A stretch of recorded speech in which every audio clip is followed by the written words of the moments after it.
Blue Terran player representing Team Last Resort, ladies and gentlemen. He's currently 1-0 up.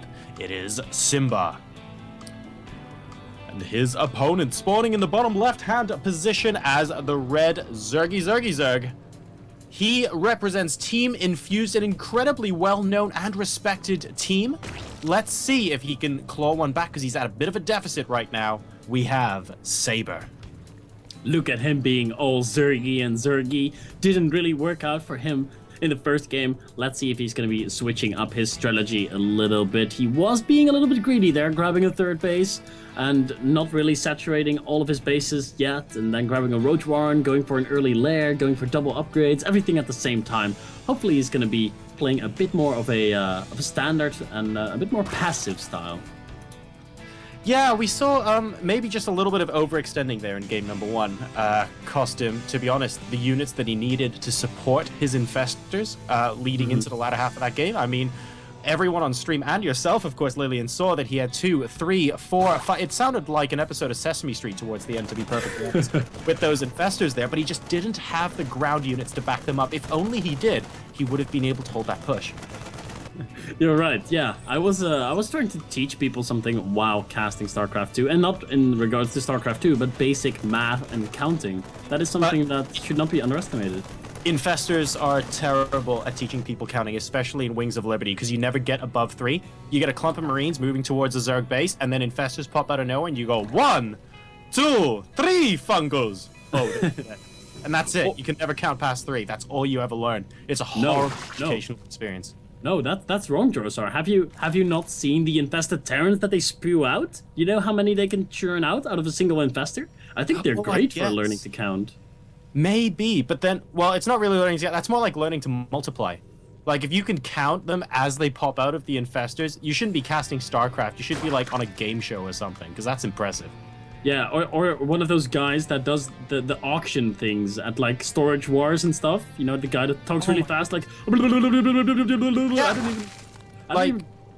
That's, they're basically all the guys that do that used to cast PvPs on Tal'Darim Malta. True story. Just 4-gate versus 4-gate. You just talk at the speed of light for 5 minutes and the game's over. That's how it worked. I used to love doing those. I'm actually a little bit sad we don't have them anymore.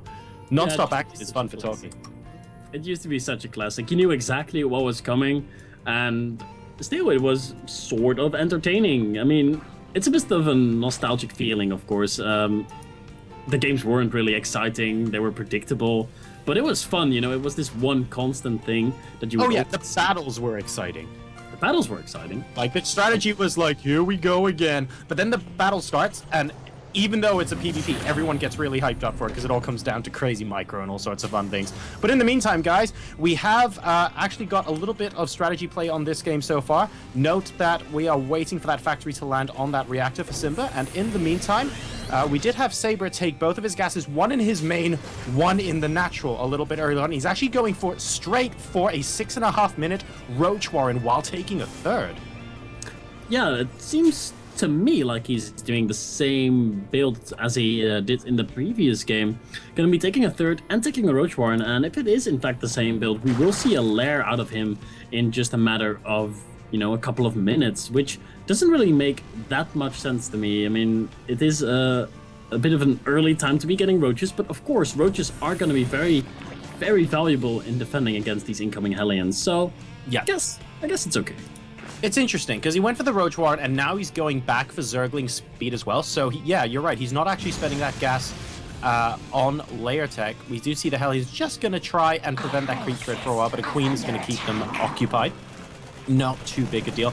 There's the layer that starts, and you're right, Lillian. It's a little bit of a weird timing, because you typically see a lot of Zerg players wanting to time their layer out so that they can get Glial Reconstitution and possibly maybe a +2 out straight away. But as we can see in this case, he actually used the minerals he got to go grab a third base. He used the gas he got to go back and get Zergling speed before anything else. The one advantage he does have, I would say, is that Simba has no idea a third base has been taken. Oh, that's a little bit sloppy. I would have expected Simba to go and scout for that. He has no idea that there's Roaches about to be on the field, and he has no idea about that third base either, and he's playing a Very aggressive style, though. He's blindly going for some heavy pressure off of 2 bases. As you can see, Joros are 3 additional barracks going down, as well as tech into Banshees and Cloak. So we're going to see some very aggressive play out of her return here. Yeah, that's right. Simba, so far, showing us a pretty good scoreline, of course, for his team Last Resort. Really showcasing them a little bit to the community today. Let's see if he can convert it to 2-0, or if Sabre is going to be able to bring one back, of course. It fused a very, very strong and well-respected team. We have got the first Banshee over here, looking to chill out with an Overlord, so he actually gave potentially a lot of time for Sabre to react, and that's exactly, oh god, why he walks it straight into the Spore Crawler. So the multitasking there left wanting just a little bit.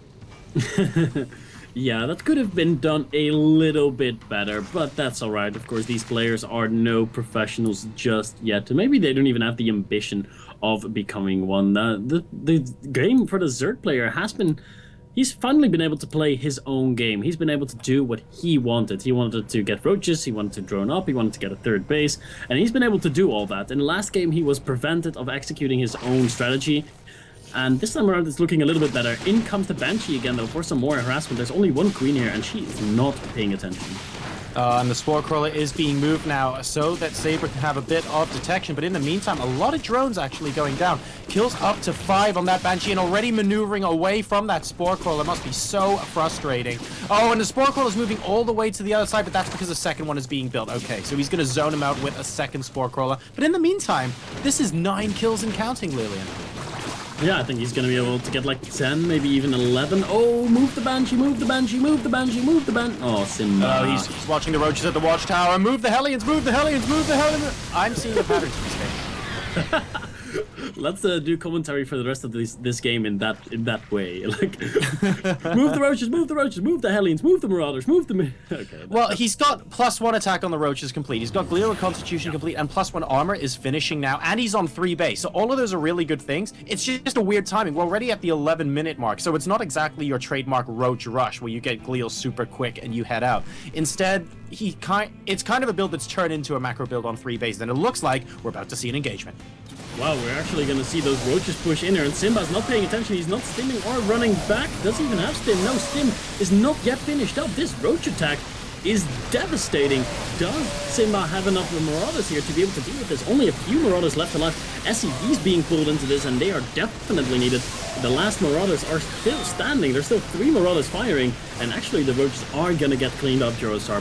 It was one crucial micro mistake there from Simba. Let me take a look at how many workers were killed there. So 12 workers were killed in that attack. All of the roaches are now dead. The supply is currently 93 to 91 supply in favor of our Terran player, and the worker supply is approximately equal, 55 to 52 in favor of Sabre. But one thing that Simba could have done so much earlier, he sent the STVs from his natural immediately to go fight off the roaches, which fine, he was worried that he might lose the game. Din wasn't finished yet, which it is now, of course.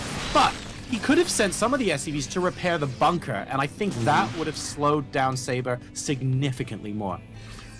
Yeah, but all in all, I don't think Simba is in a bad position at all. I mean, he lost 10-ish workers for, what, 20 roaches? That's not even that bad of a trade, and he is still in a good economic position. He's actually in the lead. Our Terran player in a fantastic position, I would say, grabbing his 3rd base.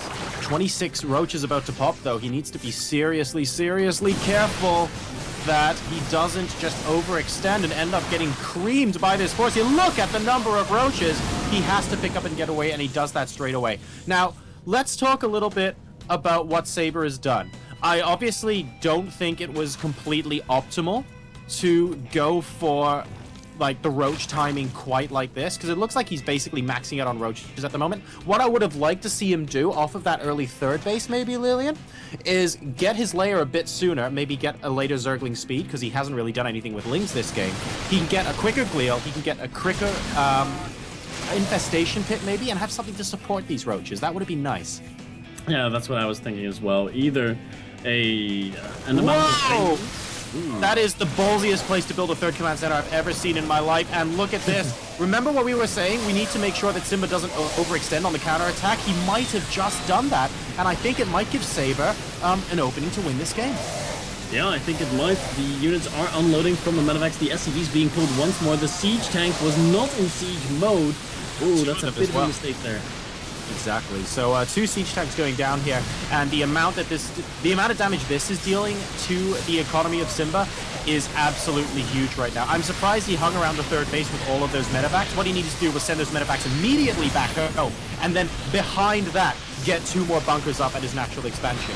Now his third camp complete, there are more roaches piling on into the main, and the worker supply at the moment is 52 to 39. It's not looking great. No, it's not looking great for a Terran player, but it's not over yet. He has another full medevac of units here. It's going to be unloading those, but more roaches come streaming in here. It might be too much. The units are dying as they pop out of production facilities, and I think this might be it for Simba. Like you said, Joes are overextending maybe a bit too far. His third base is getting cleaned up, and he just has nothing. GG smiley face coming out of Simba as Sabre ties up the series.